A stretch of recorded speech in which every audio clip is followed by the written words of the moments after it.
Olá, queridos pais, tudo bem? Como havia prometido, nossa aula então começa agora, a quarta aula, e daí para frente a gente vai ver até onde a gente consegue ir e vocês consigam participar junto conosco. Então, Antigo Testamento 1, como nós havíamos falado, estamos na quarta aula. O livro texto você já conhece, sabe que nessa quarta aula ainda a gente continua seguindo o livro Estudos Panorâmicos da Bíblia e a partir daí nós vamos estar iniciando a nossa aula. Então, havíamos terminado no livro de Jó. Jó é do gênero dramático, da literatura portuguesa, né? A gente pode imaginar assim. Então a gente segue da seguinte forma. Nos 5 gêneros da poesia nós temos o gênero lírico, poético, perdão, dos 5 gêneros poéticos nós temos o gênero lírico, épico, didático, satírico e dramático. O livro que nós estudamos é o livro de Jó. Jó é um livro dramático, é o drama em ação. Algumas pessoas têm dificuldade de compreender, inclusive os eruditos, porque o drama ele só tem sucesso se terminar em drama, né? Mas Jó começa com drama e termina com um final feliz, mesmo assim ele é bem aproveitado. Então nós temos aí o livro de Jó, como a gente havíamos falado, falamos que Jó teve uma dificuldade tremenda, enfrentou os problemas aos 40 anos, passou 7 meses de sofrimento, a gente conhece essa história, e no final de tudo ele consegue viver plenamente 140 anos, fechando a sua idade com 200 anos. Então tudo indica que ele viveu na época patriarcal, e também a história ela ocorre entre o livro de Gênesis e o livro de Êxodo. Ok? E agora entramos no livro de Salmos. Então, o Salmos está no capítulo 16 do livro texto. Ele apresenta Jesus, o nosso tudo em todos. O verso que a gente tem como base é o Salmo 90, verso 2. Tributai ao Senhor a glória que lhe é devida. Adorai ao Senhor na beleza da sua santidade. Este é o versículo-chave do livro dos Salmos. A gente vê isso com clareza. E pronto, está aberta a porta de entrada ao templo do louvor e da adoração. Você está convidado para ter um verdadeiro privilégio, se isolar-se do mundo, da agitação terrível, terrena, e desfrutar do melhor de Deus. Na sequência nós temos então os Salmos. A gente já sabe que ele é o livro mais querido do Antigo Testamento, até porque ele se identifica com a experiência humana, né? Isso é muito claro. Então os Salmos é o mais querido do Antigo Testamento. Alguém já o denominou como o ouro puro da experiência cristã. Temos também uma noção interessante, que quando a gente penetra em qualquer um dos Salmos, a gente se identifica perfeitamente com os verdadeiros tesouros. Cada salmo é uma expressão direta da consciência que a alma tem de Deus, isso pelo gênero lírico. E o gênero lírico ele descreve o sentimento do poeta, e por essa razão a gente tem esse entendimento. Então, o título dos Salmos tem dois títulos de compreensão, né? Louvor, quando a gente tem a ideia do Salmo como poema, e ele é também conhecido como o livro dos louvores, indicado pelo conteúdo principal do livro de louvores. Ela é a oração e a adoração. E nesse caso, o Salmo, ele vindo do grego, ele nos dá o conceito de saltério, que é esse instrumento de 12 cordas que faz essa conotação interessante, importante e especial. Na sequência, nós temos ainda, para compreender esse tesouro especial, os Salmos é o inário dos Hebreus. São 150 poemas de adoração, pode ser musicado. Esse louvor e adoração é a ideia central do livro. Quando se engrandece e louva ao Senhor, exalta os seus atributos, seu nome, sua palavra e a sua bondade é vista em cada um dos salmos. E todo salmo é a experiência humana que se relaciona com Deus. Então, nós vemos a vida do cristão retratada inteiramente em todas as suas experiências de júbilo, tristeza, vitória e fracasso. Nos Salmos nós temos essa conexão clara, né, e perfeita.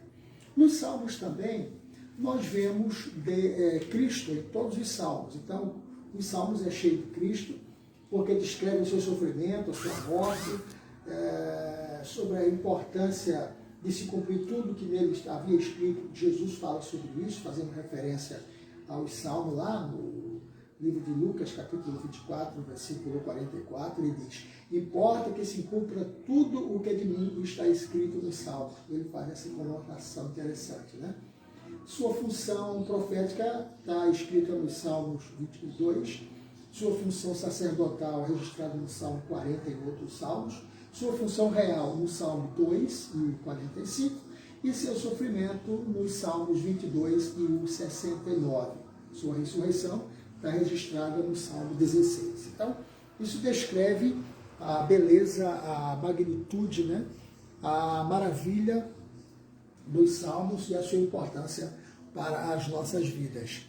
Na classificação dos salmos, de acordo com os assuntos de cada um deles, nós encontramos instrução, louvor, ações de graças, confissão, confiança, angústia, aspiração, história, profecia relacionada a profecia messiânicas, são todas relacionadas a Cristo.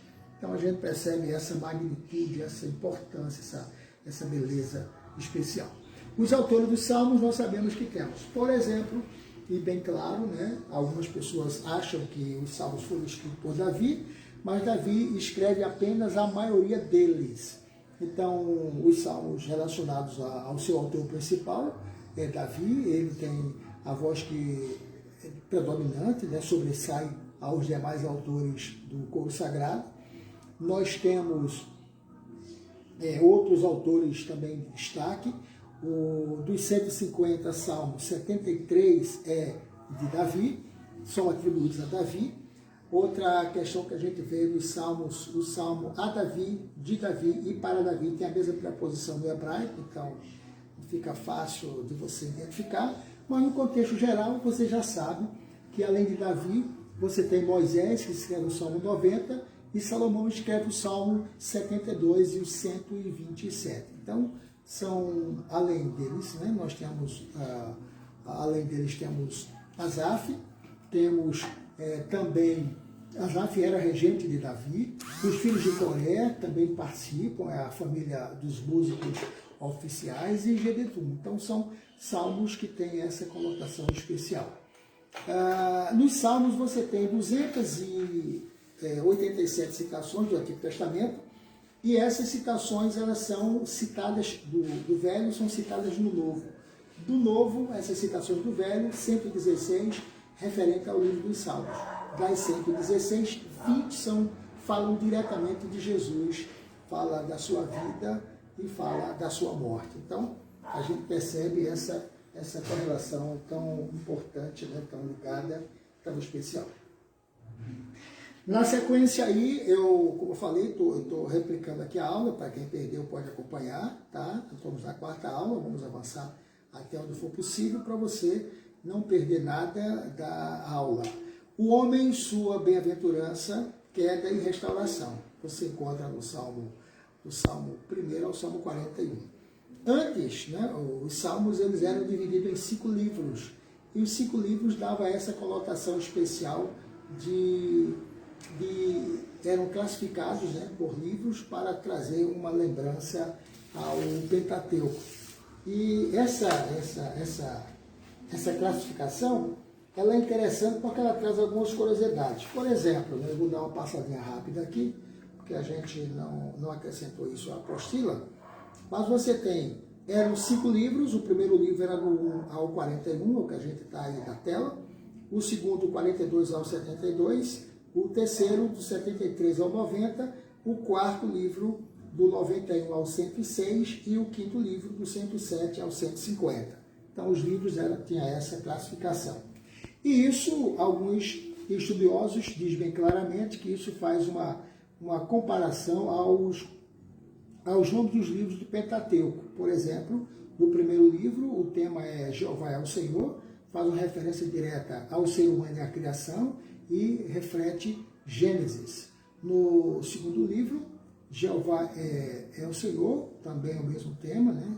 Elohim é Deus, fala sobre o livramento e a redenção, e isso está ligado ao Salmo 44 e reflete o livro de Êxodo. O terceiro livro, ele fala sobre Elohim é Deus, mesmo tema, fala sobre a adoração e o santuário. Salmo 76 reflete o livro de Levítico. O quarto fala sobre Jeová é o Senhor, o deserto e os caminhos de Deus, Salmo 91, e reflete o livro de Números. E por último, o Jeová ainda é o Senhor, o mesmo tema permanece, a palavra de Deus e o louvor, os louvores, faz referência ao Deuteronômio. Então esses são os livros associados a isso. Então o homem bem-aventurado, no Salmo 1, nós estamos vendo aí na tela, o homem decaído e inimizade com Deus, temos aí o Salmo 2:14, e terceiro, o homem restaurado pelo seu Redentor, aí nós temos o Salmo 16, o verso 41. Agora, a gente faz uma reflexão aqui rapidinho, só para não perder a sequência. O Salmo 1, ele fala da estrada que conduz o êxito. O salmista diz com todas as letras, né? Tudo que se pode prosperar, todo jovem deveria aprender as regras do êxito, do bom êxito, e aqui ele apresenta quais são elas. E ele começa dizendo: recuse andar no conselho dos ímpios. Não siga a sua orientação, nem o seu modo de agir, o seu modo de viver, o seu modo de pensar. Isso contraria os princípios da palavra de Deus.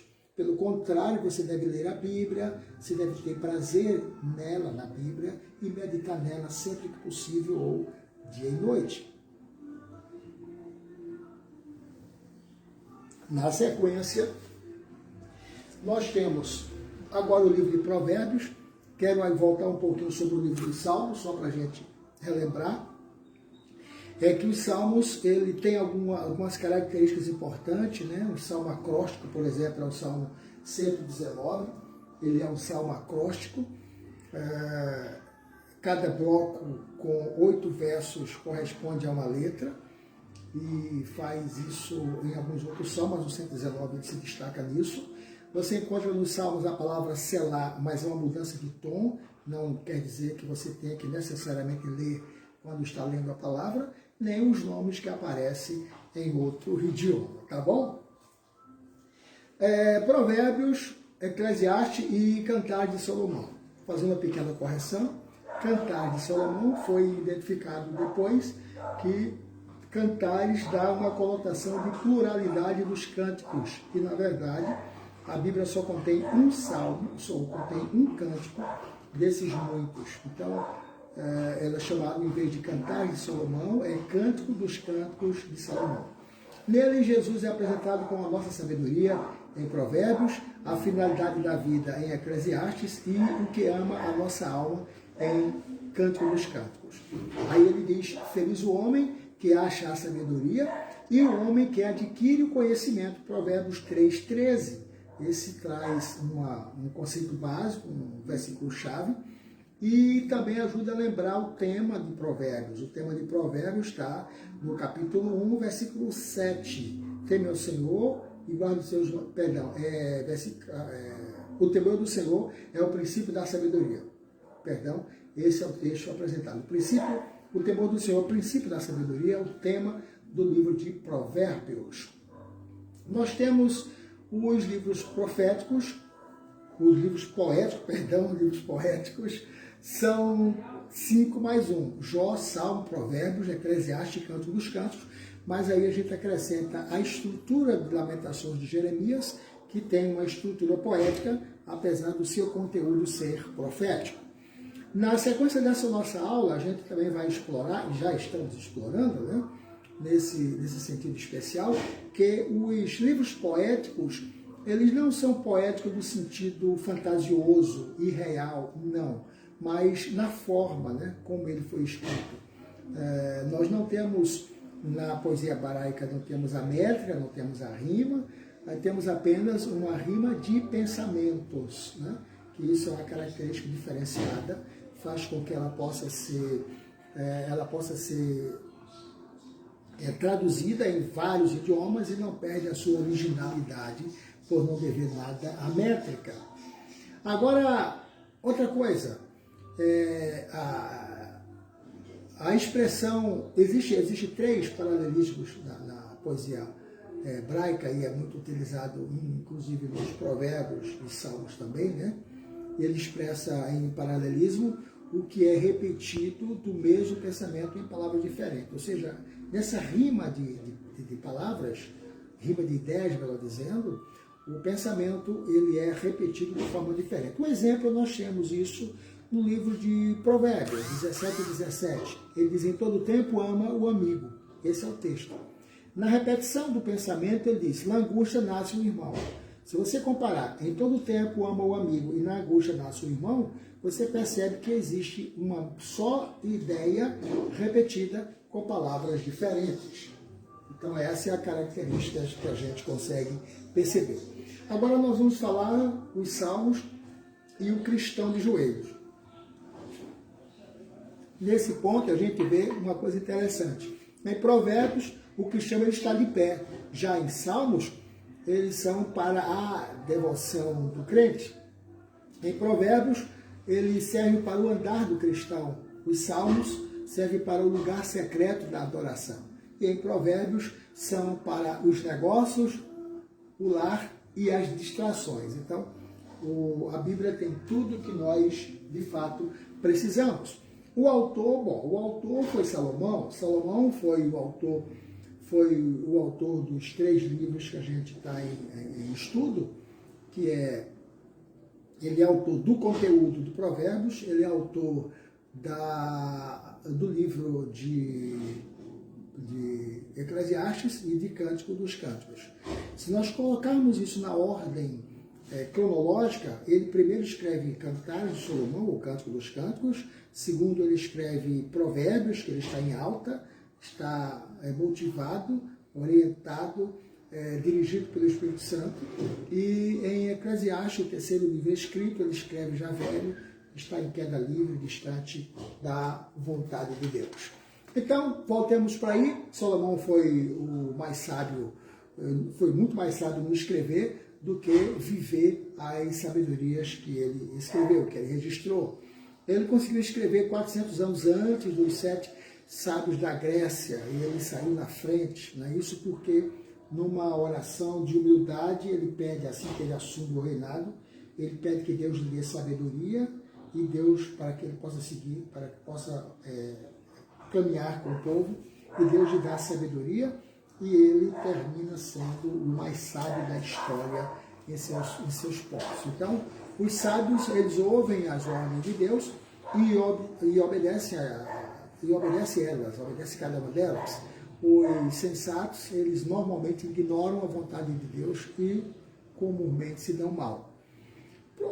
Provérbio, ele divide os homens em 2 classes, sábios e nécios. Salomão, ele foi um grande rei, foi famoso, ele teve um saber extraordinário, teve uma riqueza tremenda, compôs 3.000 provérbios. Dos 1.005 cânticos que ele compôs, só temos um na Bíblia, esse Cântico dos Cânticos.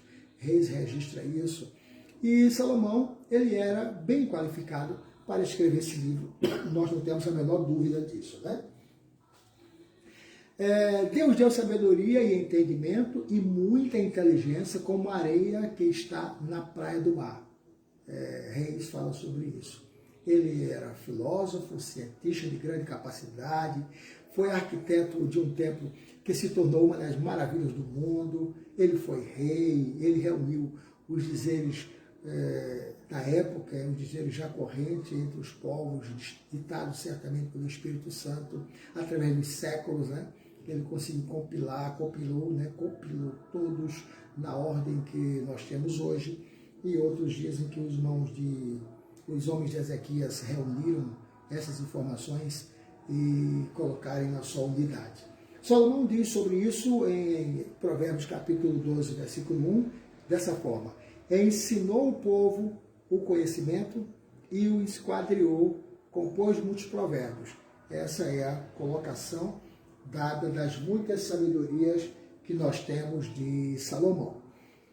Salomão também, não Salomão, mas o livro, né, Provérbios, é dividido em 4 partes. Ele tem 3 partes de conselhos: conselho para os jovens, no capítulo 1 ao 10, e nós temos aí ande retamente, 2:20, foca isso. O segundo conselho é para todos os pais ou homens, o primeiro para jovens e filhos, o segundo para pais e homens, do capítulo 11 ao capítulo 20. E aí destaca mentira e justiça, para o insensato é a mesma coisa. E ele termina com o mais belo capítulo da Bíblia, que é sobre o direito da mulher. Então, a expressão citada é: dá-lhe do fruto das suas mãos, e ela de público louvarão as suas obras. Então, tem outro texto também, né, que a mulher diz que é mais preciosa do que joia, mais pura. Usa-se essa expressão no capítulo 31. Provérbio, ele destaca, entre outras coisas, o valor da mulher. E a gente sabe que o capítulo 30, Agur, ele escreve, ele faz algumas indagações, muitas vezes sem resposta. Mas quando a gente vai para o capítulo 31, a gente encontra que Lemuel escreve esse capítulo, só que Lemuel é o pseudônimo nome de Davi, de Salomão, perdão, filho de Davi e Salomão. E Salomão, ele transcreve os conselhos recebidos da sua mãe e passa para toda a humanidade. Então isso é lindo, é bem visto, é maravilhoso. Agora, quando partimos aqui para Eclesiastes, nós observamos que Jesus ele é o princípio de tudo em Provérbios e ele é o fim de tudo em Eclesiastes. O sumo bonum da vida, ou seja, o melhor da vida, né? O sumo, né? A nata da vida está nessa compreensão. Eclesiastes é uma autobiografia da alma, o livro da experiência. Ele fala sobre, a palavra-chave é vaidade. No Eclesiastes 2:11, não é preciso sair muito distante para você perceber que existe muita... se encontra filosofia meramente humana sobre as questões da vida. Deus nos deu este livro, ele registra tudo o que pensa o homem com relação à religião natural, e ele já conseguiu descobrir a respeito do significado e do objetivo da vida. Então, ele conseguiu descobrir e ele chegou à conclusão que tudo é passageiro, tudo se vai. Agora encontramos alguns argumentos, por exemplo, em Eclesiastes, que é o pensamento humano, é a expressão do filósofo, né, distante de Deus, pensando sozinho.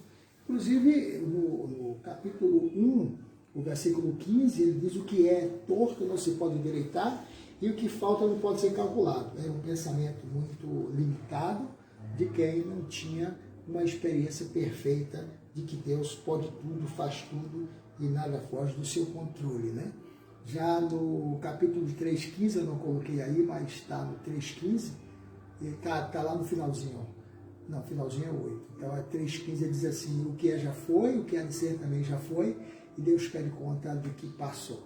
Então, a gente percebe que os argumentos do livro, portanto, não são os argumentos de Deus, mas são os registros de Deus, os argumentos dos homens. Ou seja, esse livro é inspirado pelo registro, ou seja, tem inspiração de registro do que pensa o homem acerca de tudo. Então, isso explica porque certas passagens deste livro eles são tão em desacordo, né? Tem tantas que nós chamamos de aparentes contradições, ok? Está dando para acompanhar direitinho, queridos aí? Espero que vocês possam aproveitar essa parte, tá? Eu quero acrescentar aqui o autor, como eu falei, é Salomão. O livro ele é uma autobiografia dramática da sua experiência, enquanto o outro tem a ver com a alma, né? Esse tem a ver com o drama. Então é uma autobiografia dramática da experiência e das suas reflexões do tempo em que ele andou afastado de Deus, né? Sem essa devida intimidade com o Senhor. Então, Salomão ele foi sábio, mas não se aplicou muito à sua própria sabedoria. Eclesiastes ele tem origem no trágico pecado que Salomão cometeu de abandonar Deus em busca de satisfação na filosofia, na ciência e praticando muitas coisas debaixo do sol que se baseia em especulações e em pensamentos raramente humanos, ou meramente humanos, melhor dizendo. Então ele se sentiu frustrado e por essa frustração nós percebemos que ele não alcançou, né? Não alcançou a felicidade tão esperada. A conclusão do livro é bem interessante. Alguns até orientam que o Philip Shedd, é o grande teólogo nosso, né? Teólogo da era moderna, já está com o Senhor, mas ele faz um comentário interessante na Bíblia Shedd, né? Antes conhecida como Bíblia Vida Nova.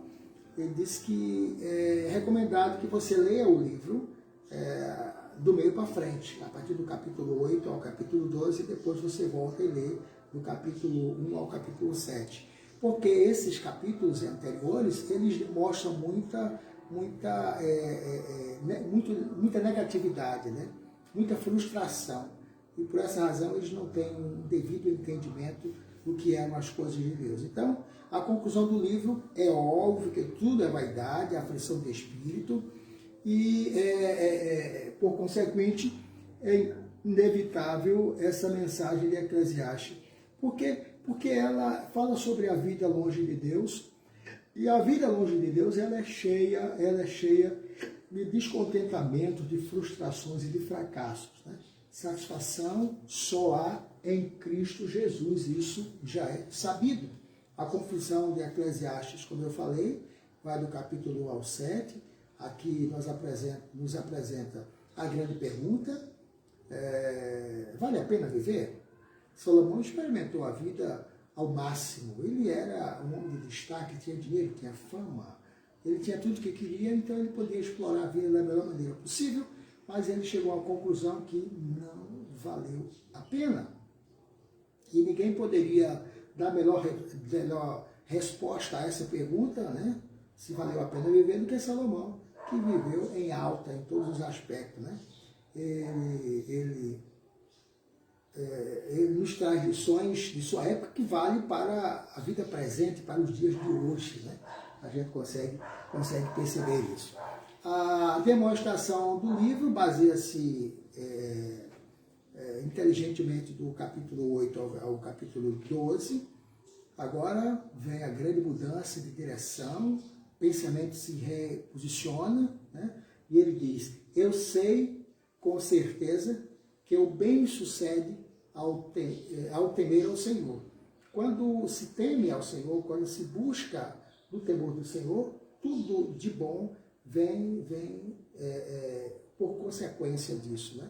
O sentimento completo desse encontro, dessas lições encontradas no último capítulo, justamente expressa no capítulo 12, versículo 13 e versículo 14. Teme a Deus e guarda os seus mandamentos, porque isto é o dever de todo homem. E aí no 14 ele diz assim, porque ele usa a expressão que no final de tudo você vai prestar conta, Deus vai chamar a atenção, Deus vai te fazer a prestação de conta, e Ele vai revelar todas as coisas, que sejam boas, que sejam más. Então tem que se entender essa mensagem.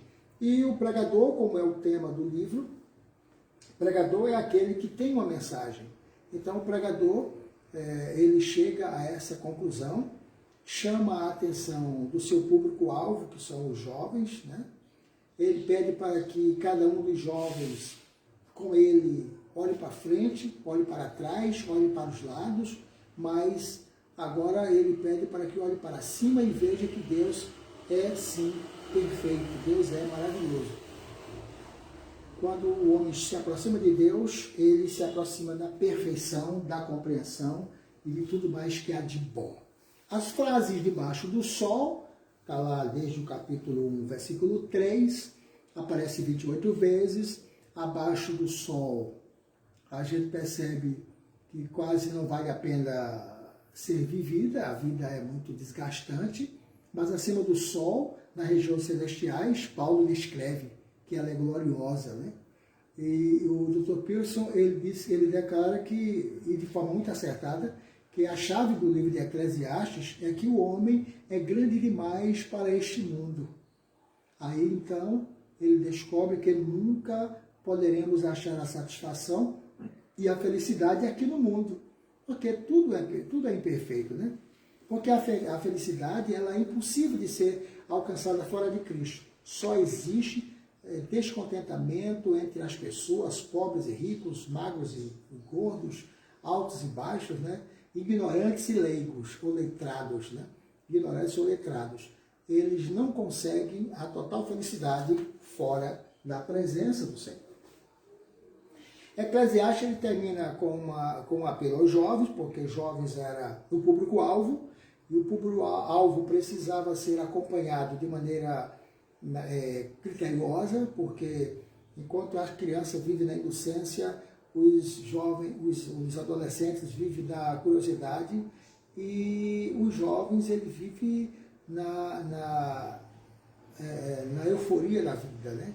Então eles precisavam ser controlados, orientados para que não repita o que aconteceu com o nosso querido Salomão. Então isso ele faz questão de chamar a atenção. E aí ele vem dizendo, lança os alicerces cedo, ele diz que você precisa estar abalizado na palavra de cedo. E para isso ele diz, lembra-te do teu Criador nos dias da tua mocidade, antes que venham os anos dos quais dirás, não tenho nele contentamento. Então, essa expressão apresentada descreve perfeitamente a importância que Salomão tinha de apresentar com qualidade o ensino para o público-alvo que era o jovem. Então, este livro ele é um sinal de aviso, ele traz, né, a pessoa para refletir nas suas qualidades, nos seus valores. Ele pede para que os jovens olhem direito para onde vão caminhar e não repita, né, os passos que ele cometeu. Então, isso é importante nós não perdermos de vista. Outra questão que Salomão acrescenta, nesse ponto que nós vamos passar, que é sobre o Cântico dos Cânticos. É um hino de amor do cristão. O versículo-chave está no capítulo 3, capítulo 6, versículo 3. O canto de amor entre o noivo e a noiva. Ele expressa uma linguagem oriental. As linguagens orientais, elas são muito simplistas, elas são menos maliciosas, menos maldosas. Então, a lição da contemplação ela é muito acentuada no conceito oriental, enquanto o ocidental é maldoso, né? Precipitado, o conceito oriental é mais tranquilo, é mais calmo, é mais moderado. Então, os personagens apresentados aqui, nós já sabemos, né? Salomão, a jovem sunamita e as filhas de Jerusalém. A ideia do amor entre marido e mulher serve de ilustração para nos lembrar o amor de Deus pelo seu povo Israel. Essa figura ela encontra-se na Bíblia por diversas formas. Salomão é um tipo de Cristo, e Cristo que ama profundamente a sua igreja. Efésios faz focação a isso. E na forma mais simplista é o amor pessoal de Cristo, o amor do homem para com a mulher, que nos faz lembrar o amor pessoal a Cristo, que é a maior necessidade da igreja de hoje, é amar a Cristo como o seu tesouro maior. Outra coisa, algumas pessoas precisam também lembrar que esse livro traz alguma alegoria importante que deve ser aplicada no nosso dia a dia. Isso é bom, isso é importante, isso é fundamental. Agora, partindo para o livro dos Provérbios, o hino dos proféticos, os proféticos, que essa aí é a parte final da nossa aula, a partir daí vamos ver até onde a gente consegue ir. Então, nesse ponto, a gente vê que Isaías começa no capítulo 18 do livro texto que a gente está lendo. Ele apresenta Jesus como Messias. A nota predominante de Isaías é a salvação. Isaías significa salvação de Jesus, salvação de Jeová, salvação de Deus. A introdução aos livros proféticos nos traz algumas curiosidades interessantes. Os livros poéticos eles pertencem à idade áurea da literatura de Israel, literatura hebraica. Os livros proféticos eles pertencem ao período de obscuridade do povo escolhido por Deus. Esse obscurantismo era um período que o povo estava praticamente cego, né? Não estavam conseguindo enxergar a clareza, e a necessidade da literatura faz uma diferença grande nessa época. Os profetas, eles foram homens que Deus suscitou, levantou, né, durante os tempos sombrios da história de Israel, para que pudesse se comunicar com o povo. Então, eram os evangelistas de então, né, os evangelistas de hoje, eram os patriotas, eram os religiosos da época. O Senhor ele advertiu a Israel e a Judá. E nesse divertir, né, advertir dele, o Senhor advertiu Israel e a Judá, por intermédio de todos os profetas, de todas as épocas. Aparece uma expressão aí de vidente, né? Porque eles tinham uma sabedoria, era uma sabedoria sapiencial, que lhe dava a capacidade de identificar, de compreender as coisas naturais e sobrenaturais. Voltai-vos dos vossos maus caminhos e guardai os meus mandamentos e os meus estatutos, segundo toda a lei que prescrevi a vossos pais e que vos enviei por intermédio dos meus servos, os profetas. Então, os reis ele registra isso, que era a comunicação do povo. Nos livros proféticos, nos livros poéticos, nós vimos o homem falando com Deus, abrindo o seu coração em oração e elogio. Nos livros proféticos, nós estamos vendo Deus falando com o homem através dos seus profetas, os porta-vozes de Deus, né, porta-vozes da divindade para a humanidade.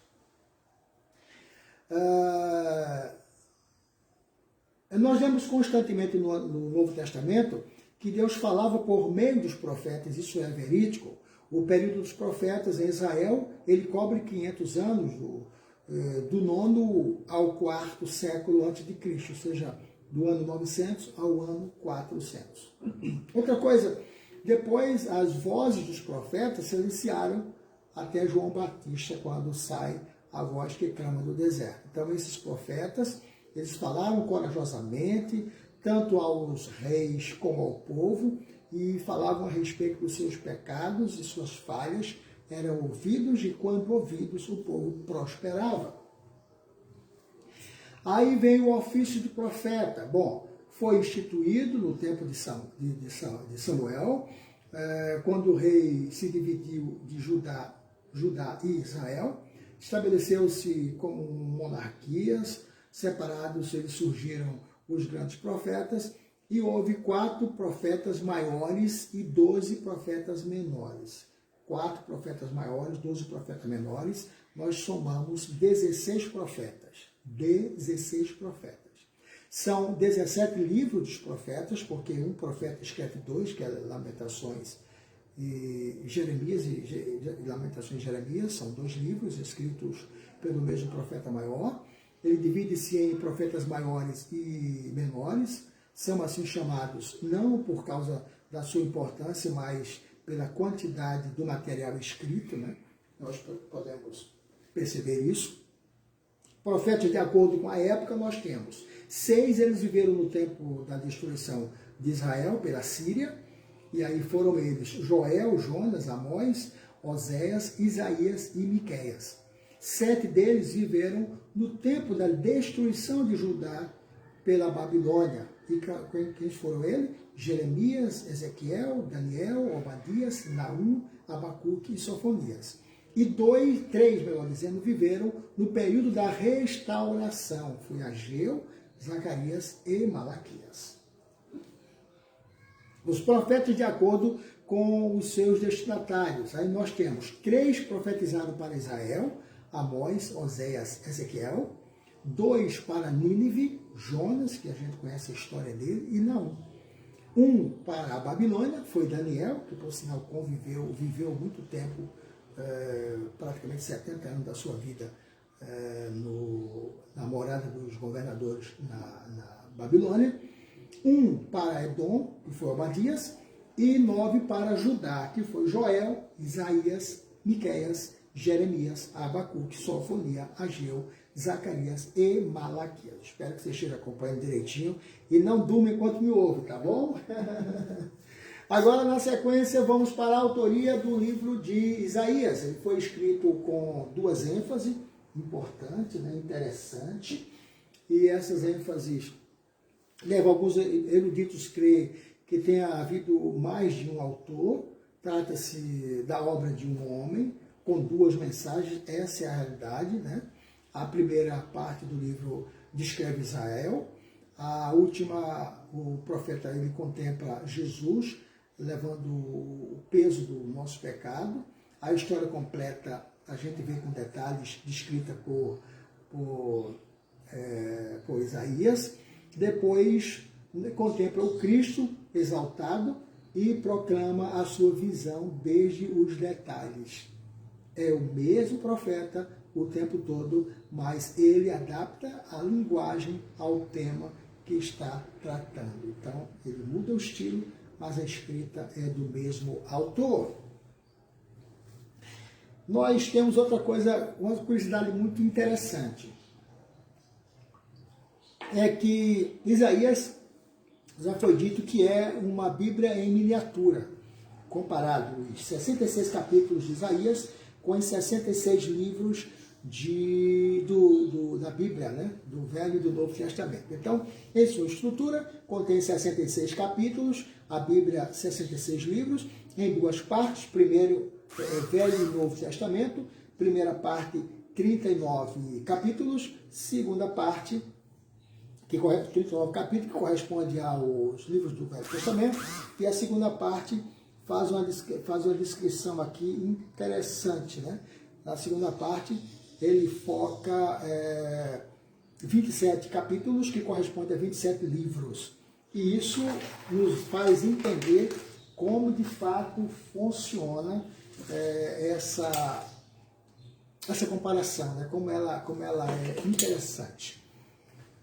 Ainda vem que o Antigo Testamento ele começa com a contenda de Deus com o homem por causa do seu pecado. Já Isaías começa no mesmo modo, capítulo 1, versículo 18, ele começa com a primeira parte e encerra-se com a profecia da vinda do Rei da Justiça e da redenção de Israel. Então, essa comparação eu acho ela fascinante. A outra coisa que a gente consegue enxergar é que o rei de Judá, né, a primeira parte encerra-se com isso, tudo bem? A primeira parte, nós observamos que nós temos, além do rei de Judá e da redenção de Israel, capítulo 34, capítulo 35, do mesmo modo que nós vemos os profetas encerrarem o Antigo Testamento com a predição da vinda do seu reino. E a gente vê isso assim, uma comparação muito digna, né? A segunda parte de Isaías, capítulo 40, começa a partir daí, e a segunda parte da Bíblia Sagrada, a gente vê que o livro de número 40 é o livro de Mateus. Mateus é o 40º livro da Bíblia Sagrada. Essa comparação é bem colocada.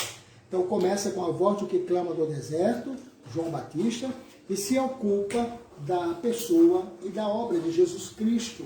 O Novo Testamento começa exatamente com o mesmo modo, João Batista, o precursor de Jesus, e é anunciado, né?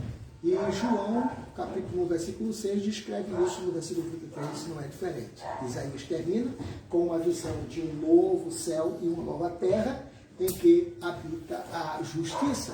O Novo Testamento termina com essa mesma visão no Apocalipse, e está impressionantemente, né?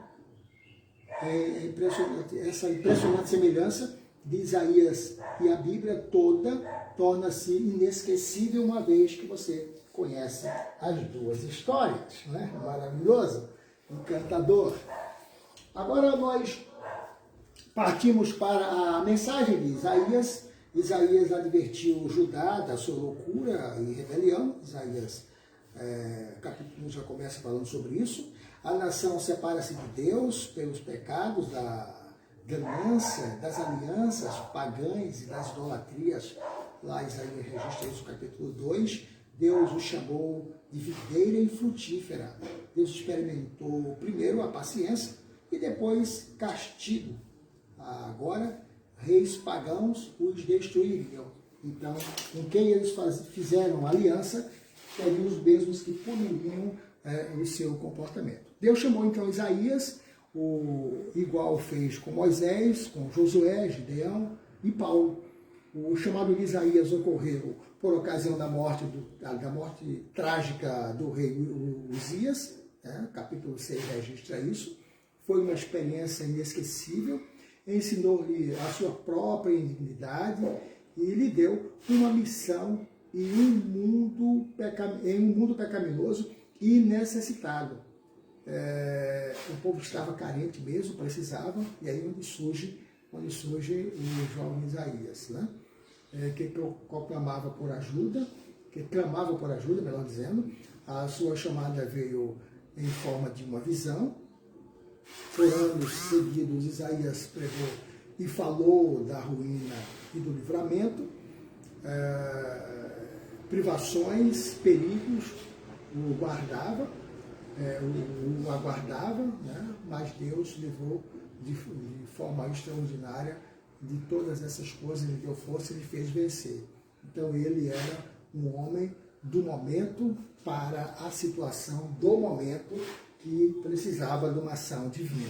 O segredo da vida de Isaías, a experiência de Isaías deve-se de todos, a experiência de Isaías deve ser de todos, ou semelhante a todos, ou nós devemos ter essa mesma visão, né?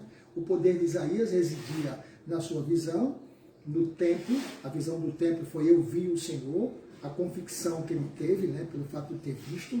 Ai de mim, estou perdido, gritou ele, exultante de pecar, faz referência ao sentimento diante da santidade divina.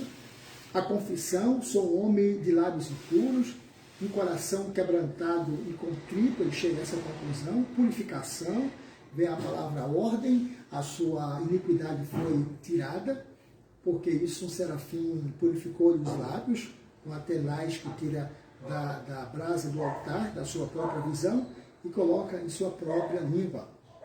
Consagração: depois dessa experiência, ele clama: eis-me aqui, envia-me a mim, ou seja, entrega total. E daí vem a comissão: vai, e é a ordem de Deus. E por essa razão ele estava pronto para poder fazer cumprir a palavra do Senhor. Então, o futuro glorioso e a restauração também é visto do capítulo 40 ao capítulo 62, constituem um livro da consolação. Isso porque neles Isaías fala em palavras luminosas, né? Não só da restauração de Judá, mas da vinda do servo de Jesus, o servo de Jeová, o servo de Deus, que ele seria o rei Messias. Ele havia já falado isso 700 anos antes. A restauração garantida porque eles precisavam voltar à sua própria terra a fim de preparar o caminho para a vinda do Messias. Eles tinham que retornar para reiniciar. Então, o servo de Jeová, que iria remir o seu povo, seria resultado dessa continuidade. Aí agora, voltando para esse ponto, o que é que a gente consegue perceber? Bom, a gente percebe que Isaías 53 descreve o sofrimento do nosso Redentor. Certamente ele tomou sobre si as nossas enfermidades e as nossas dores levou sobre si. Todos nós andávamos desgarrados como ovelhas. O Senhor fez cair sobre ele a iniquidade. Nós todos ele foi o substituto do pecador. A aceitação pessoal desse grande fato nos torna filhos de Deus, né, por esta ação magnífica de Jesus. Ele foi ferido, moído, transpassado, não pelo pecado dele, mas pelos nossos pecados. Levou em seu próprio corpo os pecados do mundo inteiro. Uma coisa interessante na visão de Isaías, como nas demais, é que Isaías não faz uma referência fazendo uma conjugação do verbo futuro. Porque ele é levado para o futuro, e no futuro ele faz uma conjugação do verbo presente. Isso eu acho magnífico, né, como ele fala sobre isso. Então, ele não estava, quando ele usa a expressão com Jesus, pela visão que ele teve, né, na forma como ele profetiza, ele faz isso de uma maneira assim magnífica. Observa que ele diz: todos nós andávamos desgarrados como ovelhas. Ele é como se ele estivesse no futuro, olhando para o seu presente, que para essa visão já era passado. Espero que você tenha entendido.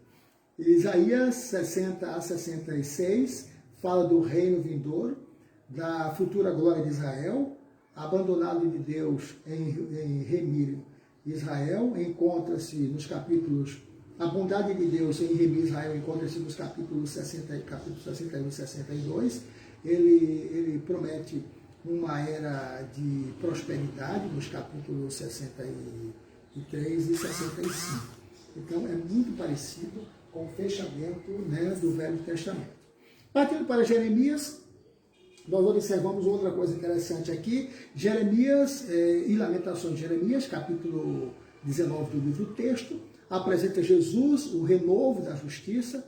Temos em Jeremias a história de um jovem tímido e sensível, chamado da obscuridade da sua cidade natal para assumir as pesadas responsabilidades de profeta. Ele veio da aldeia de Anatote, era mais ou menos uns 5 quilômetros de Jerusalém. Isso lhe deu as vantagens da cidade santa. Ele tinha uma proximidade, sabia o que acontecia. O seu pai, Ilquias, ele era sacerdote. Alguns julgam tratar-se de Ilquias, o sacerdote, aquele lá de 2 Reis, né? Capítulo 22, que levou o livro da lei ao conhecimento do rei Josias, e provocou por essa atitude um grande avivamento no reino. Bom, deixa eu ver aqui, a gente vai aqui na sequência.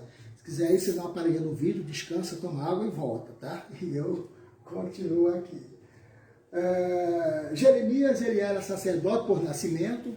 Primeiro, Jeremias foca isso, né? Foi chamado pelo Senhor muito cedo da vida, para ser profeta. Invocou primeiro a sua pouca idade, ele só tinha 21 anos. Segundo, ele falou sobre a inexperiência. E terceiro, sua falta de eloquência. Então ele achava que era incapaz para isso, e com razões parecidas com os nossos jovens de hoje, né? Alguns têm desculpas e apresentam hoje para se esquivarem, né, da chamada do Senhor, para não obedecerem a Cristo. Mas aí o que é que acontece?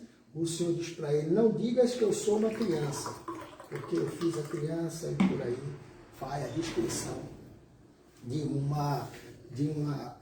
um pensamento, de uma expressão, né, concreta de que Deus está acima de tudo e acima de todos. A chamada de Jeremias está lá logo no início do capítulo.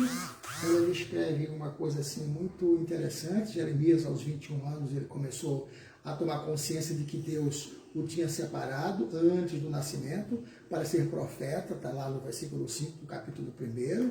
Deus tem um plano para a vida de cada pessoa, a gente sabe disso, né? E quando nós temos esse entendimento, fica mais fácil para aceitar o chamado do Senhor, né? Fica mais fácil para você assimilar. Isso é fascinante, esse entendimento, né? Alguns vivem claramente como a sua vida deve ser usada, e tem esse entendimento, vive nessa perspectiva, né? Mas muitos aprendem a esperar no Senhor e confiar nele quanto ao resultado. Ou seja, ficam esperando que Deus mandar, será bem-vindo, e por aí vão se somando. Não podemos entender os caminhos do Senhor, mas crer em suas promessas. Jeremias, ele teve esse entendimento, né? Ele teve essa percepção. E aí, quando ele reconhece que de fato que deveria ser, aí ele se entrega por completo. Então, Jeremias deve ter tido um desses sentimentos, mas foi bem orientado e se tornou, de fato, uma bênção extraordinária. A mensagem de Jeremias nunca foi popular, ele não era muito popular, era em uma ocasião, ele mal escapou com vida, porque o pessoal queria acabar com ele, né? Em outra ocasião, os seus inimigos bateram nele e o puseram na prisão. Os homens sempre tentaram ou trataram mal as testemunhas de Deus, né? Dessa forma, porque contrariam os seus pontos de vista. E isso gera conflitos constantes. Jeremias, ele usa muitos símbolos dados a ele por Jeová. Deus deu a ele uma visão privilegiada, teve um estilo próprio, né? Usava uma linguagem diferenciada, e a fim de quê? De ensinar ao povo. Certa ocasião, ele usou um cinto apodrecido, em outra colocou um jugo no próprio pescoço, como um boi faria, né? Ou como se faz com boi, melhor dizendo. Depois, em outra, ele quebrou uma botija na presença dos anciões, comprou um campo e enterrou a escritura, e por aí se vai, né? A interpretação é dada no texto e a lição é extraída da melhor forma possível. Cristo é apresentado também em Jeremias. Ele é apresentado como a fonte da água viva, o grande, o bom pastor, o renovo e justiça, Davi o rei, o redentor, Senhor justiça nossa. Alguns símbolos são célebres, como a vara da amendoeira, que a gente conhece, o vaso, né, que quebra na mão do oleiro, são alguns dos símbolos extraordinários desse livro.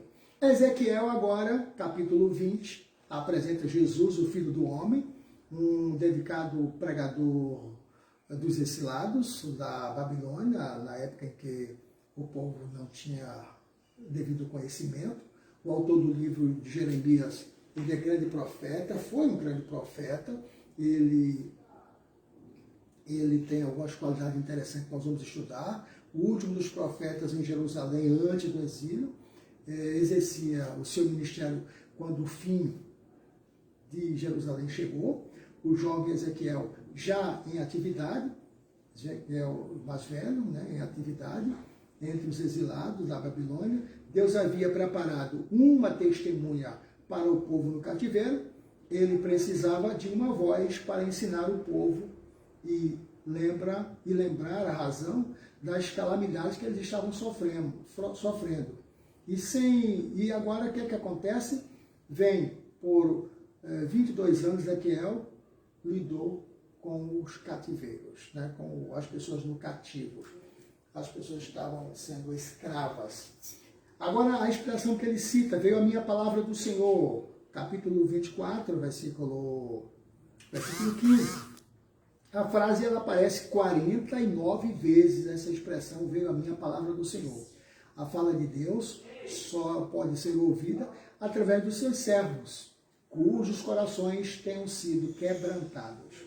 O instrumento nas mãos de Deus deve estar pronto a participar do sofrimento com os outros, a chegar junto, a estar colado, né? A fazer acontecer. O corpo de Cristo, partido por nós, lembra o livro de Ezequiel, e para os judeus de hoje não é diferente. Declara ao povo escolhido por Deus, ao povo escolhido por Deus, né? Que precisavam cumprir a sua promessa, sua terra, sua cidade, seu templo serão restaurados. Então precisava se confiar no Senhor, e a palavra dele traz esse entendimento. revela o plano de Deus nesse aspecto. O livro de Ezequiel é para os cristãos de hoje também. O livro para todos os tempos, a gente pode perceber, porque o tempo de Deus sempre se revela pelo seu modo de tratar os judeus. Isso quer dizer o seguinte: Israel está começando a voltar para a sua terra. É a história divina se processando na nação. Agora é oficial. Então, quando nós vemos os judeus se movimentando, sabemos que Deus está prestes a agir. Este livro ele leva o nome do autor, como os outros livros dos profetas iguais, né? Ezequiel, como Jeremias, não era só profeta, mas era também sacerdote, profetizou durante o cativeiro. Ele tinha 25 anos quando foi levado cativo, isso lá para a Babilônia no ano de 597 a.C., com a classe mais elevada, a classe mais seletiva, os melhores foram levados. 11 anos antes da destruição de Jerusalém, ou seja, durante 11 anos, 10.000 exilados viviam no campo de concentração na Babilônia. Por 5 anos, os exilados não tinham pregador, não tinham contato com a palavra de Deus, não ouviam a palavra do Senhor. Então surge Ezequiel e começa a dar-lhes a assistência espiritual necessária. E isso começou a mudar a história. Ezequiel ele foi contemporâneo de Daniel, de Jeremias, que também permaneceram em Jerusalém com os que ficaram. Ezequiel então ficou com os exilados, mas Daniel estava morando na corte dos governadores da Babilônia. Então ele permanece lá com os mais carentes, dando a devida instrução. Então, a época de Ezequiel era assim: o reino de Israel já havia sido levado para o cativeiro 120 anos antes, pelo rei da Síria. Então Deus fez descer seu juízo sobre o reino de Judá. Isso, Judá, no lado do sul.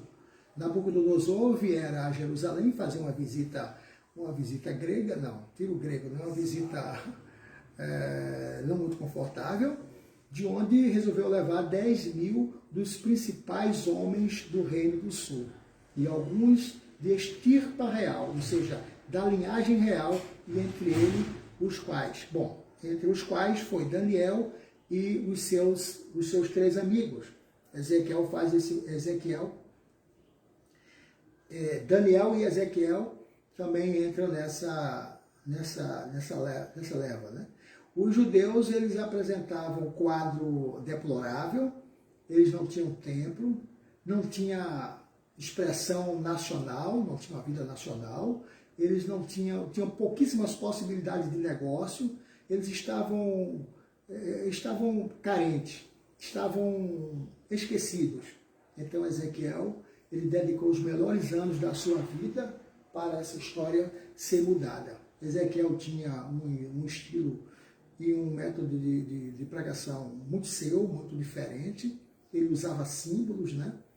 As visões do capítulo 8, parábolas do capítulo 17, os poemas do capítulo 19, provérbios do capítulo 12 e outros, e profecia nos demais capítulos.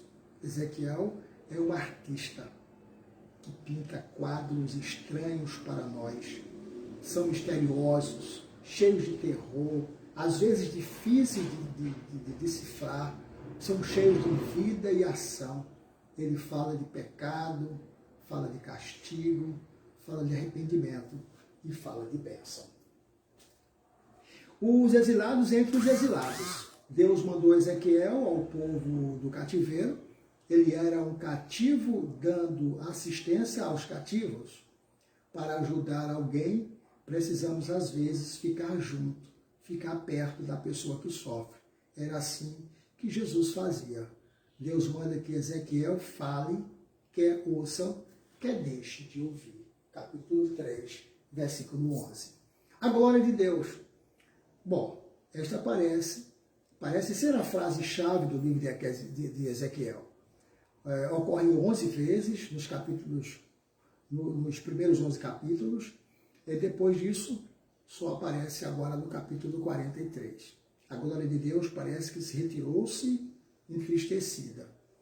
do templo de Jerusalém por causa da idolatria do povo. Então Deus diz: profanastes os meus santuários, portanto pôr-te-ei em desolação. No Antigo Testamento, a glória de Deus ele era a luz que brilhava entre os querubins no Santo dos Santos, como evidência da presença permanente de Deus naquele lugar. Ezequiel começa com a visão dessa glória celestial, capítulo 1, e termina com a glória terrena, capítulo 40 ao 48. A mensagem de Ezequiel foi a nação. O cativeiro foi o resultado do pecado. E antes que pudessem esperar o retorno à sua terra, eles precisavam voltar-se para Deus. Esta mensagem exige o seu clímax no grito fervoroso de Ezequiel. Ele atinge esse clímax no fervoroso grito de Ezequiel, no capítulo 18, 30 ao 32. Bom, partindo agora para Daniel, capítulo 21, apresenta Jesus, a pedra que esmiuça a penha, né? O jovem sem nenhum defeito, de boa aparência, instruído em toda a sabedoria, ciência, versados no conhecimento e competentes demais da conta. 1:4. São estes alguns dos homens de que este livro trata. Eram versados na sabedoria de Deus em oposição à dos homens, entendidos na revelação de Deus, que eles vendem os mistérios da ciência humana. Eles possuíam a capacidade que Deus dá para viverem a vida vitoriosa. Esse era o destaque desses homens. O principal desses homens, de linhagem nobre, era o incomparável Daniel, que Deus usava na palavra. Deus usou para conservar, Deus ousou conservar puro o coração e o corpo deles. Daniel ele pertencia a uma família de posição elevada, rica, destacada. Com 16 anos ele foi levado prisioneiro para a Babilônia, na primeira invasão de Nabucodonosor, e 8 anos mais tarde Ezequiel foi levado cativo durante a segunda invasão. Daniel agora, com 90 anos, viu a queda do rei da Babilônia. O Império Medo-Persa ocupou posição elevada sob o reinado de Nabucodonosor, Belsazar, Dário e Ciro. Daniel passou a vida na deslumbrante Babilônia. Era a Hollywood da época, né? Viveu por 69 anos, exatos 69 anos, uma vida irrepreensível, numa corte corrupta, tendo a favor dele, ou melhor dizendo, né, numa corte corrupta, nunca teve nada que desabonasse a sua carreira. Ezequiel refere-se a ele como modelo de retidão, em Ezequiel 14, 20, faz referência a uns personagens importantes. Embora Daniel fosse um dos exilados, ele chegou ao cargo de primeiro-ministro da Babilônia. O lindo é que ele sempre foi fiel a Deus. E este livro revela perfeitamente o poder de Deus e a sua soberania. O poder de Deus é contrastado com o poder do mundo. E quando se segue a orientação divina, tudo fica diferente. O livro de Daniel ele está dividido em duas grandes partes. A primeira narra a história, a primeira histórica, né, que faz uma narração, a segunda profética, que fala da revelação. O reinado de Nabucodonosor, do capítulo 1 ao capítulo 4, tem algumas características interessantes. Bom, a cena ela se abre em um pequeno grupo de 4 jovens, Daniel, Ananias, Misael e Azarias. Eles eram chamados de Sadraque, Mesaque e Abednego. Eles tinham sido levados cativos de Jerusalém para o seu palácio lá na Babilônia. Os moços enfrentaram todas as situações da época e saíram vitoriosos. Encontramos 3 circunstâncias difíceis. Primeiro, na corte de um poderoso império, na fornalha ardente, né, de fogo, e na cova dos leões. Deus deu a esses 4 jovens o conhecimento e a inteligência em toda a cultura e sabedoria. E a Daniel deu a inteligência em todas as visões e sonhos. Esta foi a sua recompensa. O poder de Deus revelou-se na maneira de tratar Daniel e seus companheiros, dando-lhes toda a sabedoria e o entendimento. Então Deus fez valer. Partindo para Oséias, Joel e Amós, no capítulo 22 desse livro, eu sei que está muito longo, mas aí para um pouquinho, toma água, respira, não dorme e volta para a gente continuar. Então, nesses 3 livros, Oséias, Joel e Amós, capítulo 22 do livro texto, Jesus, o que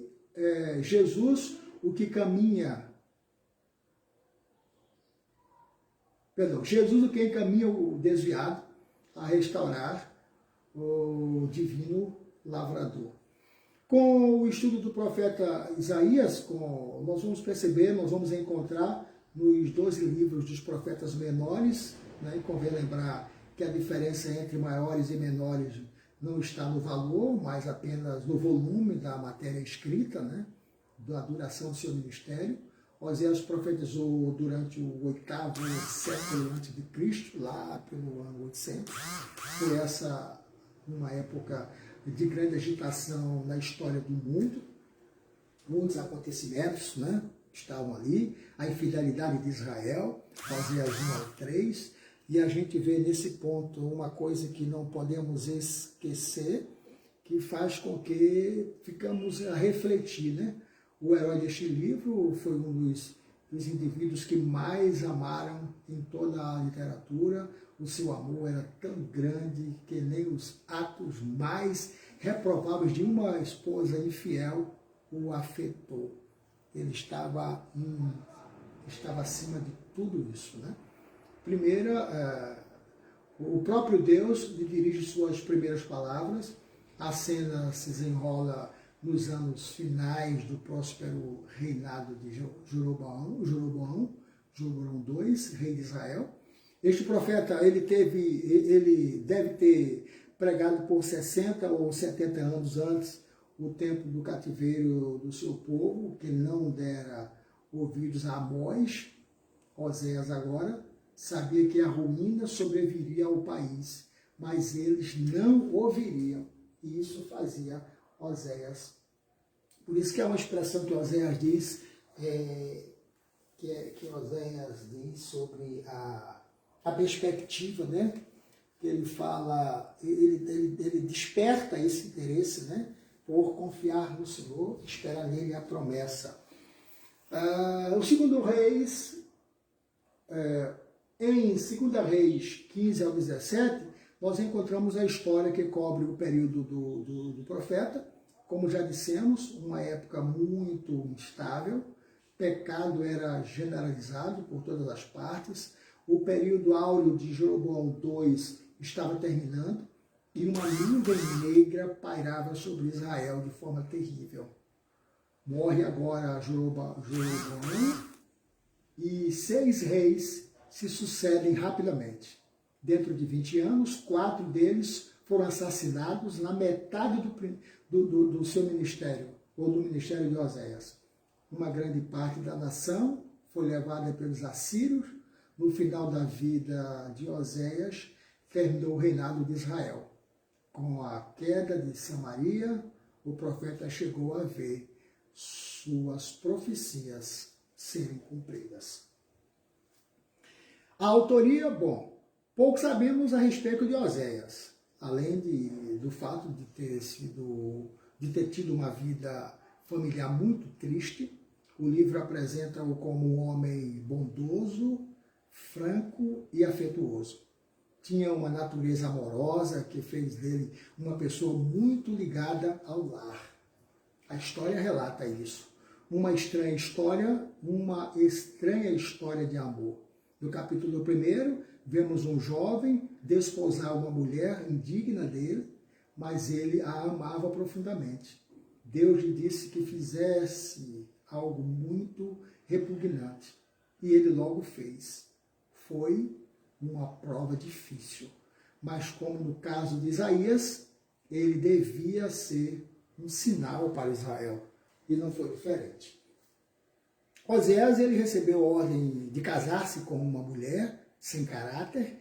Deus estava usando este fato como um sinal para o seu povo, que continuavam sendo objeto do seu amor, apesar da sua pecaminosidade. Tudo isso nos parece muito estranho. Deus estava apresentando este quadro da sua graça redentora, uma vez que graça é favor imerecido. Israel não merecia a graça de Deus. Entretanto, ele generosamente derrama seu amor sobre esse povo de Israel. Deus escolheu os justos. Deus não escolhe os justos, mas os pecadores. Mas Deus prova o seu amor para conosco. Ele, pelo fato de ter Cristo morrido por nós, sendo nós ainda pecadores. Romanos registra isso no capítulo 5, versículo 8. A maneira de Deus tratar Israel é uma figura da maneira como se ele nos tratasse agora. Estas coisas lhe sobrevieram como exemplo e foram escritas para advertência nossa, de nós outros, sobre quem os fins dos séculos têm chegado. Pela Crônicas registra isso. A noiva de Deus. Deus usa sempre o casamento para simbolizar o seu relacionamento com Israel. Como o noivo se alegra da noiva, assim de ti se alegrará o teu Deus. Isaías fala sobre isso no 62:5. E eu sou o vosso esposo. Jeremias refere-se a isso, né? Israel, a noiva de Deus, ao passo que a igreja é a noiva de Cristo. Deus disse a Israel: desposar-te-ei comigo para sempre. Deus tinha sido fiel a Israel, ele amou, protegeu e sobre ele tinha derramado dádivas generosas. Mas Israel tinha abandonado Deus e andado após outros deuses, em desobediência frequente, constante e aberrante. A apostasia, um fato histórico, a criação do homem começou no alto, mas não demorou muito e começou a descer. A queda do homem continuou caindo, desde a expulsão lá do Éden, a gente vê as coisas descendo, até o dilúvio, o governo humano, o homem corrompeu-se por ignorância de Deus e a confusão das línguas lhe sobreveio. De Abraão, o povo escolhido de Deus desceu até o pé da montanha da escravidão no Egito.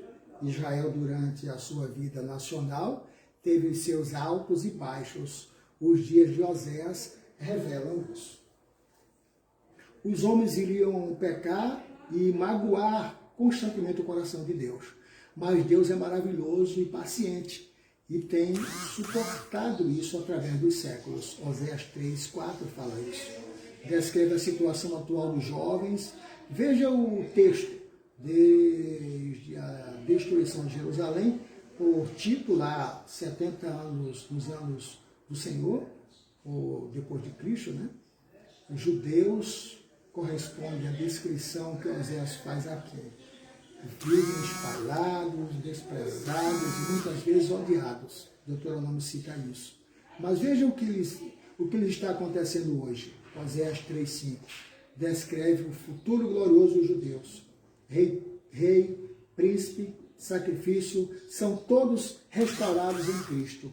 O judeu tem um futuro, de fato, glorioso. O pecado nacional de Israel e o seu castigo, Oséias registra no capítulo 4, versículo 10. Ouve-se uma voz no norte, onde Israel habitava. 200 anos há 200 anos, as 10 tribos separadas de Judá estabeleceram um reinado independente chamado Israel. Começam logo a adorar outros deuses. Deus mandou primeiro Elias, e depois Eliseu, para demonstrá-los, mas em vão. Não deu certo. Recusaram-se a voltar-se para Deus e continuaram na mesma situação. Ouvimos agora uma voz, e é a voz de Oséias. Vinde e tornemo-nos para o Senhor, Oséias 6:1, e o tão necessário clamor do profeta. Voltai-vos para Deus e ele se voltará para vós. É a sua mensagem central. Oséias, cujo nome significa salvação, era poeta, laureado, junto ao rei, porém, mais do que isso. Oséias era a voz de Deus ao seu povo. A esperança de Israel, Oséias 14 fala sobre isso, uma luz iluminava estes últimos capítulos. Ele nos apresenta um quadro das bênçãos, nos apresenta um quadro das bênçãos de Israel no reino futuro, uma coisa muito futurística, mas verdadeira. Temos um vislumbre do coração amoroso de Deus, quando, como pai, ele diz, quando Israel era menino, eu o amei e do Egito chamei-o meu filho. Joel faz uma descrição interessante, começando agora. Ele é considerado por alguns um dos mais antigos profetas, cujo escrito chegaram até nós. É possível que tenha conhecido também Elias, como Eliseu, quando ainda jovem. Sua história pessoal relata isso. Palavra do Senhor, que foi dirigida a Joel. Joel significa Jeová é meu Deus. Seu ministério foi para Judá. Oséias profetizou para Israel. Joel era chamado profeta do avivamento religioso. Ele sabia que o avivamento vem após o arrependimento. O povo compreende. No trono da graça experimentamos a presença de Deus. A terra de Israel acabava de ser visitada por uma terrível praga de gafanhotos que devoravam tudo que era verde, deixando em seu rastro só desolação. Joel acredita que este fato tenha sido o juízo de Deus por causa do pecado do povo. Ele foi o primeiro a profetizar o derramamento do Espírito Santo sobre toda a terra. Está lá Joel 2:28. Joel surge pouco antes de Oséias, mas ministra ao reino de Judá, no sul, enquanto Oséias profetizava para as tribos do norte. Sua mensagem era para todos nós até os dias de hoje. A praga, uma advertência. Joel cita isso no capítulo 1. Joel fala a Judá, usando o juízo presente representado pela praga de gafanhotos. Ele chamava o povo ao arrependimento, quer poupá-los do juízo ante maiores. Ele sabia que vinha muita coisa mais difícil e o povo precisava estar preparado. Eles sofreriam na mão dos exércitos hostis, mas eles estavam desligados. O gafanhoto era tipo de precursor da devastação que eles trariam. Joel descreve a praga de modo vivo e pede aos anciões que confirmem o fato de que nunca havia coisa assim acontecida antes. O jejum, uma promessa de Joel. O capítulo inicia com o som da trombeta, convocando o povo para um grande jejum. Todos estão lá, e velhos e moços, noivos e noivas, devem comparecer, nem que seja no seu dia do casamento. Os sacerdotes, vestidos de pano de saco preto, curvavam-se ao solo e clamavam a Deus dentro do sacrifício, do santuário, perdão. Poupa o teu povo, ó Senhor, e dizem ao povo, rasgai os vossos corações e não as vossas vestes, e convertei-vos ao Senhor, o vosso Deus. Era um acontecimento para trazer o povo de volta ao arrependimento e à comunhão com Deus. Os gafanhotos, eles transformavam o Éden em um deserto desolador. Para quem nunca viu uma nuvem de gafanhotos, é algo inacreditável. Cobrem o céu e obscurecem o sol como um eclipse. Estendem-se por quilômetros sobre a terra. Em minutos, toda a folha e toda a haste são destruídas. Os outros comem as cascas das árvores. O povo abre valas, acende fogueiras, queima muitos insetos, mas esse esforço é completamente inútil. Uma terra devastada por gafanhoto leva anos para se recuperar. É escrito. Gafanhotos.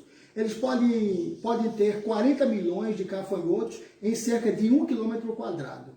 Eles consomem em um dia o equivalente ao consumo alimentar de 2.000 vacas ou 35.000 pessoas, explicou um engenheiro agrônomo argentino, Artur Medina, a agência de notícias Reuters.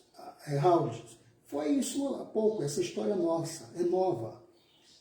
São uma praga migratória que pode viajar até 150 quilômetros em um único dia, de acordo com a Senasa. Isso faz referência àquela invasão que nós tivemos no Brasil, ou quase chegou no Brasil, vindo da Argentina e passando pelo Uruguai.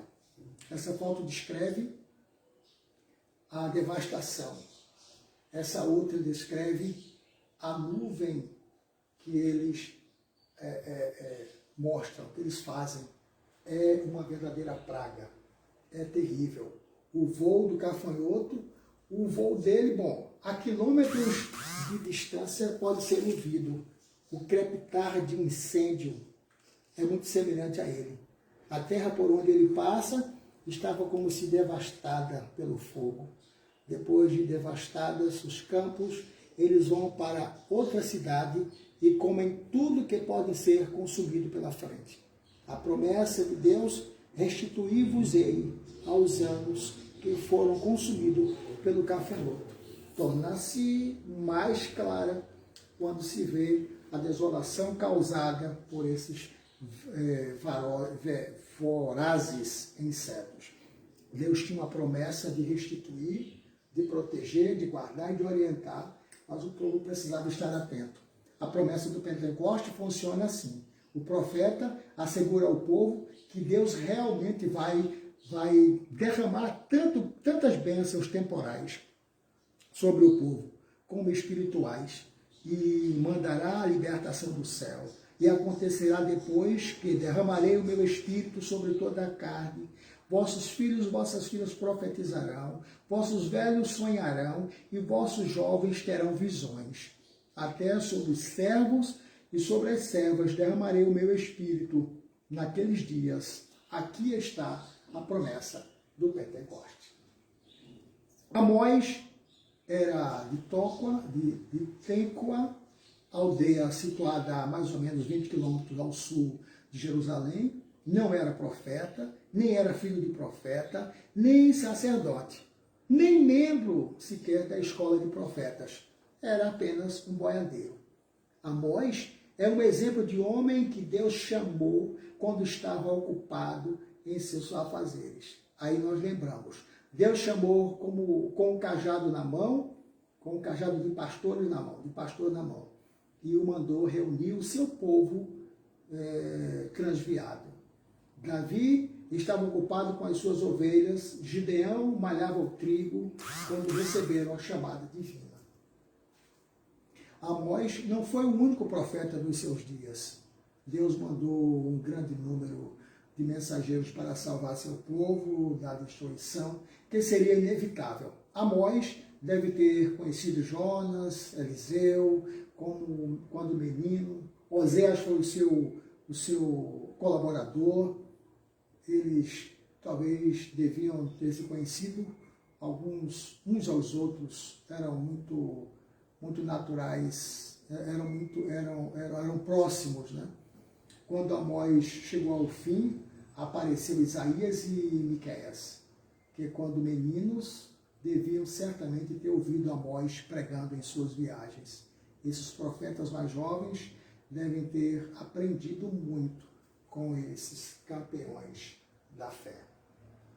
Uzias, no trono de Judá, nos dias que Amós profetizava, e Jeroboão II era rei de Israel. Época de grande prosperidade, antigas fronteiras de Davi reconquistadas, havia dinheiro em caixa, exércitos preparados. Amós e Osés profetizaram para Israel, reino do norte. E Isaías e Miqueias profetizaram para Judá, reino do sul. Amós temia a Deus e não temia nada que alguém pudesse lhe fazer. Sua mensagem avançada era além do seu tempo. Até hoje, parte dos eruditos não ousam pensar, decifrar as palavras ditas há 800 anos antes de Cristo. Obadias, Joias e Miqueias, para finalizar o nosso trabalho, Jesus, o nosso Salvador, nossa ressurreição e vida. Testemunha contra nações rebeldes, é essa a parte inicial. Obadias, o livro mais curto do Antigo Testamento, só tem 23 versículos, mas ele narra dois temas importantes: a ruína dos orgulhosos e rebeldes e o livramento dos mansos e humildes. Dirige-se diretamente a Sião, Edom, e representa Esaú e Jacó, os filhos de Isaac. Essa briga entre eles era representada por essa situação. Todos nós, com nossas duas naturezas, terrena, representada por Saul, orgulho e arrojado. A natureza espiritual, representada por Jacó, escolhido de Deus. Os descendentes de Saul, observa, chamavam-se idumênios ou edumênios, saíam em expedições de ataques e voltavam à sua fortaleza inexpugnável, onde guardavam viva a amarga inimizade com os judeus, que começou com Jacó e Esaú, e sempre ajudavam exércitos que atacassem esse povo. Nos dias dos Macabeus, eles foram implacáveis.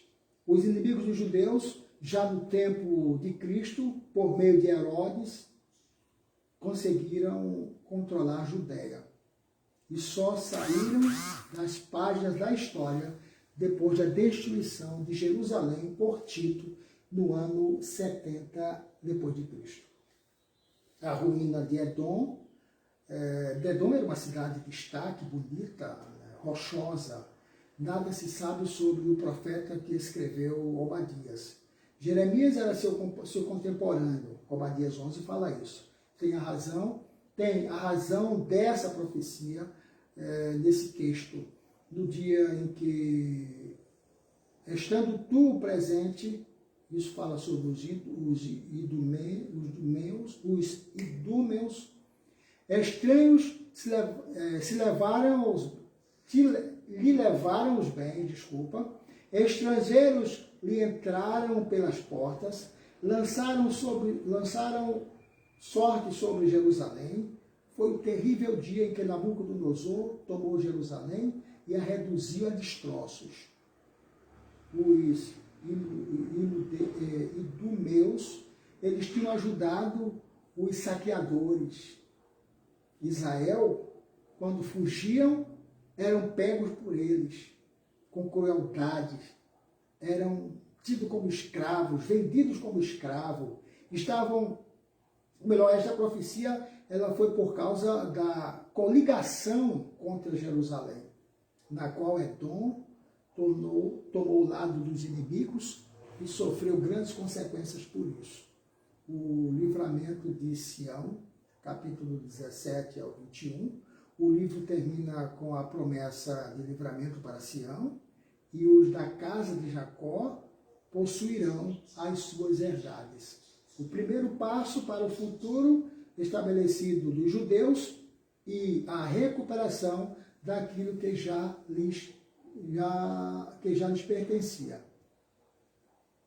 Jonas, ele nasceu em Gat-Hefer, nascido na cidade situada a 1 hora de distância de Nazaré. Diz a lenda judaica que ele era filho da viúva de Serepta, aquela a quem Elias ressuscitara. Não sabemos se isso é exato, mas ele provavelmente foi discípulo do grande Eliseu, a quem sucedeu como profeta. Jonas viveu durante o reinado de Jeroboão II e cooperou para tornar o reino de Israel muito poderoso e próspero. Jonas foi estadista famoso. Reis 14:22 fala sobre isso, 2 Reis 14:22. Deus está neste livro. Ele está cuidando do seu profeta, está agindo, preparando o grande peixe, fez nascer uma planta, enviou um verme, mudou um vento calmoso oriental. Jonas é o livro teste da Bíblia e um desafio à nossa fé. Nossa atitude para com Jonas revela a nossa atitude para com Deus e a sua palavra. Há em Jonas dois acontecimentos salientes.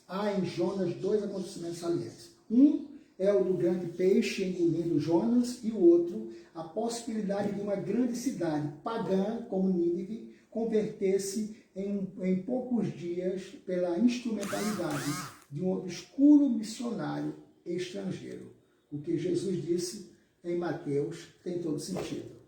O profeta obstinado, Jonas, o livro começa com Deus dando esta ordem a Jonas: dispõe-te e vai à grande cidade de Nínive e clama contra ela, porque a sua malícia subiu até mim. Nínive era uma das maiores cidades do mundo, situada à margem oriental do Tigre, cerca de 600 quilômetros do mar Mediterrâneo. Era a capital da Síria. A fortaleza da cidade media uns 500 quilômetros de extensão, por 16 de largura, tinha um aspecto admirável. Havia 5 muralhas, 3 fosses, que são canais, que circulavam a cidade inteira. As muralhas tinham 30 metros de altura e permitia que 4 carros corressem lado a lado sobre elas. Possuía grandes e belos palácios com os mais lindos jardins, 15 portas guardadas por colossais leões e touros que davam acesso à cidade. Contavam com 70 galerias magnificamente ornamentadas, elaboradas,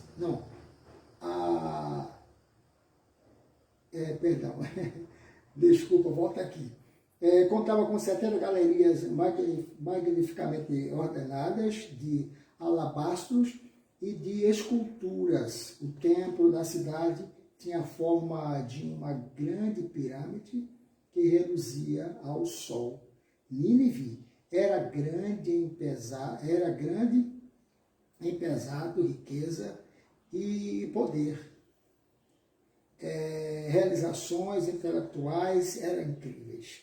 Ela era uma verdadeira capital. Miqueias, finalizando a nossa história, enfim, chegamos ao fim, tem alguém dizendo, ufa, nunca vi um vídeo tão grande.